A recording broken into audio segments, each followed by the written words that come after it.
Imagine stepping back in time, deep into the heart of Southeast Asia. Centuries ago, a magnificent empire flourished here. This was the Khmer Empire. It was vast, it was powerful, it was truly glorious.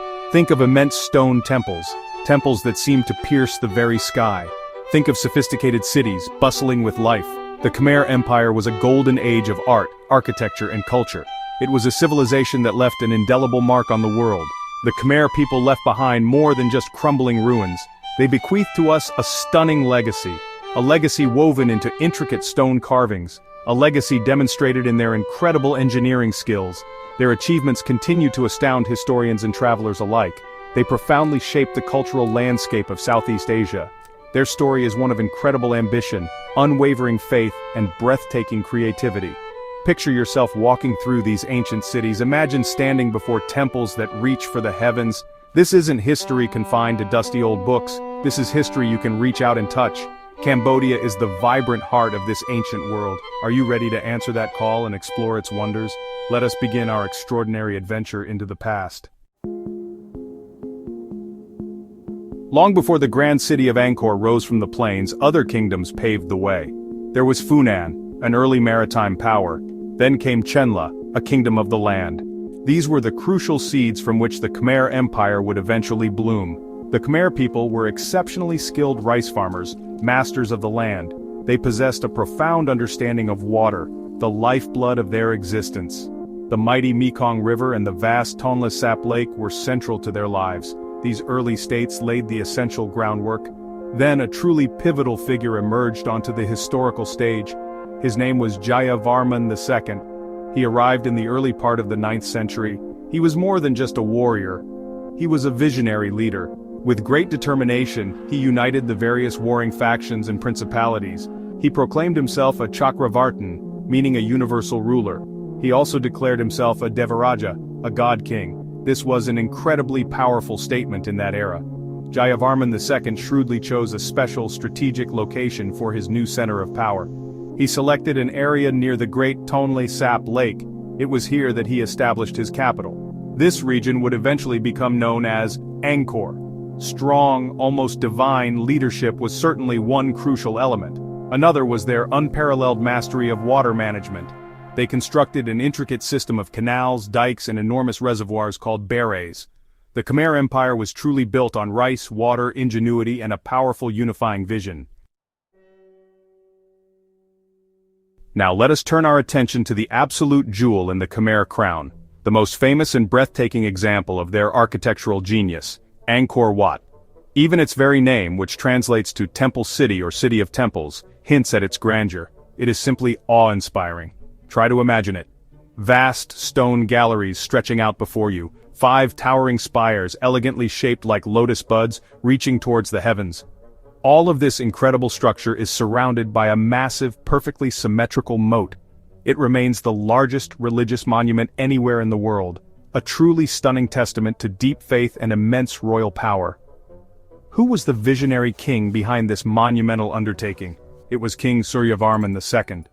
He reigned during the early 12th century, a period of great prosperity. He dedicated this magnificent temple to the Hindu god Vishnu. Angkor Wat was intended to be his state temple, the sacred center of his kingdom. It was also designed to be his future mausoleum, a final resting place and a glorious home for his spirit after death. Building it required an almost unimaginable effort. Tens of thousands of skilled artisans and laborers toiled for decades. Millions of tons of sandstone were quarried and transported, often over great distances, all without the aid of modern machinery. The walls of Angkor Wat are not bare stone. They are covered almost entirely with a breathtaking tapestry of carvings. These are known as bas-reliefs. They depict epic stories from Hindu mythology, like the churning of the ocean of milk. They show grand royal processions with the king in all his glory. They illustrate fierce battle scenes full of movement and drama. Every single detail, every figure, every motif has a profound meaning. Section 4. Gods, Kings and People, Culture and Beliefs of the Khmer. The early Khmer Empire was predominantly and profoundly Hindu. A pantheon of powerful gods originating from India was worshipped with great devotion. Deities such as Shiva, the destroyer and transformer, and Vishnu, the preserver, were particularly prominent. Brahma, the creator god, also held an important place. While these divine figures came from distant India, the Khmer people cleverly adapted them. They integrated them into their own existing belief systems. They made these gods truly their own. The magnificent temples they constructed were conceived as earthly homes for these gods. They also served as powerful symbols of the king's intimate connection to the divine realm. Religion was not separate from life, it permeated every aspect of it. It profoundly shaped daily existence for everyone. Remember the concept of the Devaraja we mentioned earlier? The idea of the God King. This was absolutely central to the structure and ideology of Khmer power. The king was not merely a secular ruler, he was often seen as a living god on earth, or, at the very least, as the god's chosen representative imbued with their authority. This powerful belief system justified his absolute rule. It inspired unwavering loyalty and devotion from his subjects. It also meant that temple building became a primary royal duty, a sacred obligation. Each successive king aspired to build a grander, more magnificent temple than his predecessors. This was to honor the gods, of course, but also to enhance his own prestige and secure his legacy. Later in the empire's history, Buddhism began to gain more influence.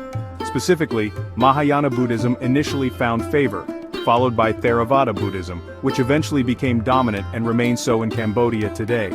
King Jayavarman VII, who reigned in the late 12th and early 13th centuries, was a key figure in this spiritual transition. He was a devout Buddhist. Section 5. The Fading Light. Understanding the Empire's Decline. Alas, no empire, no matter how grand or powerful, lasts forever. Even the mighty Khmer Empire, with all its splendor, eventually faced insurmountable challenges. Its golden age, which had shone so brightly for centuries, could not continue indefinitely without strain. By the 13th and particularly the 14th centuries, clear signs of stress and decline began to appear. The sheer, almost obsessive scale of temple building itself may have been a contributing factor. These colossal projects demanded enormous resources. They required vast amounts of manpower, materials, and wealth. Was such expenditure truly sustainable in the very long run? Perhaps it was an edifice built on ever-thinning foundations. The Khmer Empire also had to contend with growing external pressures from ambitious neighbors. The Thais of the rising Ayutthaya kingdom to the west grew increasingly strong and assertive. They launched repeated military campaigns and attacks against Angkor. These prolonged wars inevitably took a terrible toll. They weakened the empire's military strength. They drained its precious resources, both human and economic. Other neighboring states also began to flex their muscles and challenge Khmer dominance. The regional balance of power, which had long favored Angkor, was slowly but surely shifting. Angkor was no longer the undisputed giant it had once proudly been. This created immense and relentless pressure from all sides. Beyond these external threats, there might well have been serious internal problems brewing too. Disputes over royal succession could have led to instability and internal conflict. Perhaps the significant religious shifts, from Hinduism to Mahayana Buddhism, and then to Theravada Buddhism, caused social disruption or ideological friction. Section 6. A Legacy Carved in Time, the Enduring Spirit and Your Journey. For many long centuries, the incredible city of Angkor lay largely hidden from the wider world. It was shrouded by the relentless embrace of the Cambodian jungle. Of course, it was known to the local Khmer people, who held it in reverence, but its true scale and splendor were largely forgotten by outsiders.